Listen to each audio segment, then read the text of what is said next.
नमस्कार प्यारे बच्चों। आज का वीडियो अपना 10 अगस्त 2021 को कक्षा 7 विषय गणित में जो आपको गृह कार्य दिया गया है उस पर आधारित है।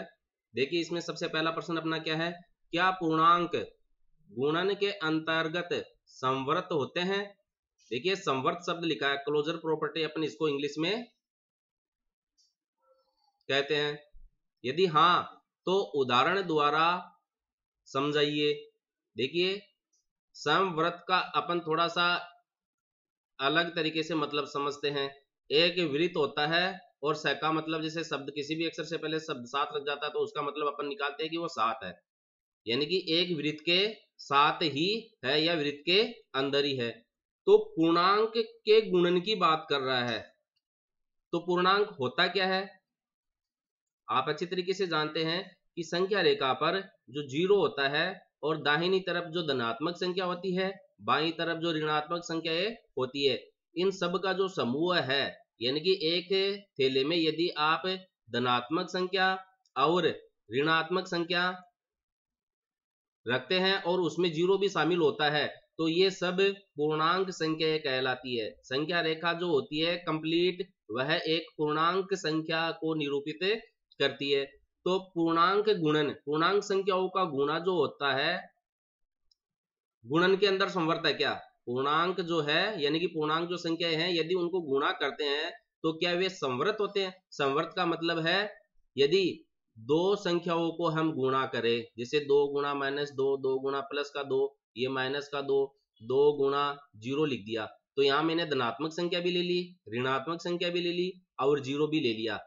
तो किन्हीं भी धनात्मक ऋणात्मक संख्याओं के साथ यदि किसी भी संख्या को 0 से गुणा करते हैं और इनका गुणनफल यदि हमें एक पूर्णांक संख्या ही प्राप्त होती है, पूर्णांक संख्या ही प्राप्त होती है, तो हम यह कहते हैं कि ये जो संख्याएं हैं जिनको हमने गुणा किया है किसी पूर्णांक संख्या के साथ, वह गुणन के अंतर्गत संवर्त होती है। तो देखिए, 2 गुणा 2 का मतलब 4 होता है, तो 4 एक धनात्मक संख्या है और धनात्मक संख्या क्या है, संख्या रेखा पर आती है, इसलिए यह गुणन के अंतर्गत संवर्त है, यानी कि पूर्णांक संख्या गुणन के अंतर्गत संवर्त है। अब ऋणात्मक संख्या को देखो, 2 गुणा -2, तो 2 गुणा -2 का मतलब आपका -2 हो जाता है, तो -2 भी आपका पूर्णांक संख्या में शामिल है, इसका मतलब पूर्णांक गुणन के अंतर्गत संवर्त है। अब 0 को और गुणा करके देखिए, 2 गुणा 0 का मतलब 0 मिलेगा, तो 0 भी तो पूर्णांक संख्या में ही आता है, इसलिए पूर्णांक संख्याएं गुणन के अंतर्गत संवर्त होती है। उदाहरण द्वारा समझाइए, तो आप ये 2 उदाहरण देकर यहाँ पर लिखकर दे सकते हैं कि 2 को यदि हम +2 से गुणा करते हैं तो अपने को प्लस का 4 प्राप्त होता है जो कि एक पूर्णांक संख्या है। 2 को हम -2 से गुणा करते हैं तो -4 प्राप्त होता है जो कि एक पूर्णांक संख्या है, लिखना भी है फिर साथ में, जो कि एक पूर्णांक संख्या है। 2 को यदि हम 0 से गुणा करते हैं तो अपने को 0 मिलता है, तो 0 भी अपना एक पूर्णांक संख्या है, अतः पूर्णांक गुणन के अंतर्गत संवर्त होते हैं। तो इस प्रकार से इसका हल अपने को लिखना है। प्रश्न संख्या 2 देखिए, नीचे दिए गए कथनों में पूर्णांकों के किस गुण धर्म का प्रयोग हुआ है। ये गुणा लिखा है 2 गुणा 3 बराबर 3 गुणा 2 बराबर 6, यानी कि संख्याओं का क्रम बदला है, 2 को तो दूसरे स्थान पर और 3 को पहले स्थान पर लिख दिया है, लेकिन फिर भी हम क्या देख रहे हैं, गुणनफल अपने को एक ही प्राप्त हो रहा है। तो जो आपका 1 नंबर है उसमें क्रम विनिमय नियम का पालन होता है, क्रम विनिमय गुणधर्म, यानी कि क्रम विनिमय का मतलब होता है बदलना, एक्सचेंज करना, क्रम को एक्सचेंज करना, क्रम को बदलना, क्रम विनिमय गुणधर्म कहलाता है। तो पहले सवाल में क्रम विनिमय गुणधर्म का पालन हुआ है। इसी प्रकार इसमें आप जैसे दे सकते हैं, 3 को 4 से गुणा करो या 4 को 3 से गुणा करो तो आपको गुणनफल क्या मिलेगा, 12 ही मिलेगा। तो 3 का जो पहले स्थान पर क्रम था वह दूसरे में क्या है, दूसरे स्थान पे आ गया। 4 दूसरे स्थान पे था लेकिन यहाँ 4 पहले स्थान पर आ गया, तो हमने क्रम बदल दिया है, क्रम को विनिमय कर दिया है, तो ये क्रम विनिमय गुणधर्म कहलाता है। दूसरा जो सवाल है उसमें देखिए, 3 संख्याएं आपको दे रखी है, a गुणा b गुणा c, और फिर दाएं पक्ष में दे रखा है a गुणा b, यानी पहली और दूसरी को गुणा करके फिर तीसरी को गुणा किया है। तो इस प्रकार यदि 3 संख्याओं को गुणनफल अपने को दिया गया है, गुणा में दी गई है, तो अंतिम दो संख्याओं को गुणा करके फिर पहली संख्या से गुणा करने पर जो गुणनफल प्राप्त होगा वही गुणनफल पहली दो संख्याओं को गुणा करके अंतिम संख्या से गुणा करते हैं तो वह गुणनफल इसके गुणनफल के बराबर प्राप्त होता है। तो इस गुणधर्म को अपन कहते हैं साहचर्य गुणधर्म।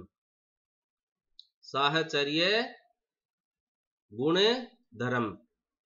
तो दूसरे में किस गुणधर्म का प्रयोग हुआ है? साहचर्य गुणधर्म का प्रयोग हुआ है।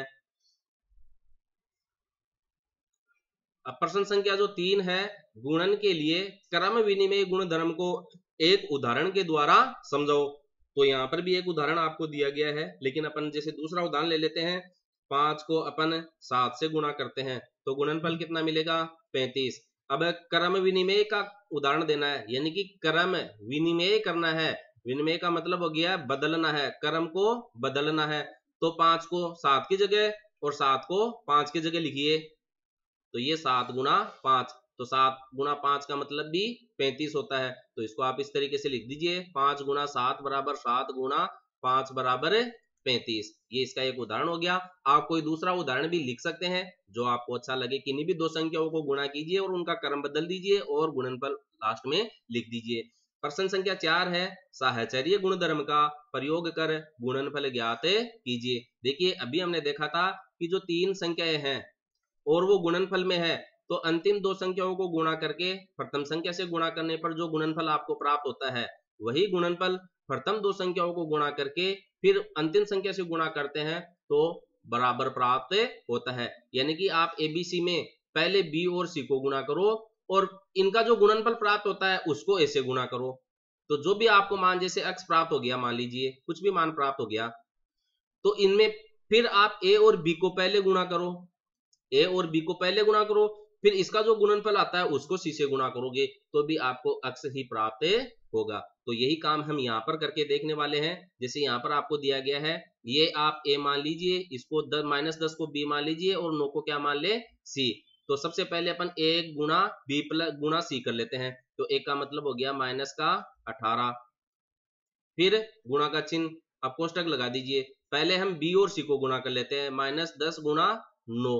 तो ये अपने को -10 गुणा 9 का मतलब माइनस का 90 मिल गया, 10 9 90 और माइनस गुणा प्लस माइनस, फिर गुणा माइनस का 18। तो अपने को माइनस गुणा माइनस तो क्या प्राप्त हो गया? प्लस, और 18 को 9 से गुणा करेंगे तो 162 आपको प्राप्त होगा। और ये एक शून्य यहाँ पर है तो 1620 प्राप्त हो रहा है। यानी कि b को c से गुणा करके फिर a से गुणा किया है तो प्लस का 1620 प्राप्त हो रहा है। अब देखिए हम a को b से गुणा करते हैं, यानी कि 18 को 10 से गुणा करते हैं पहले, तो माइनस का 18 गुणा माइनस का 10। पहले हम a को b से गुणा करेंगे और लास्ट में फिर 9 से गुणा करेंगे।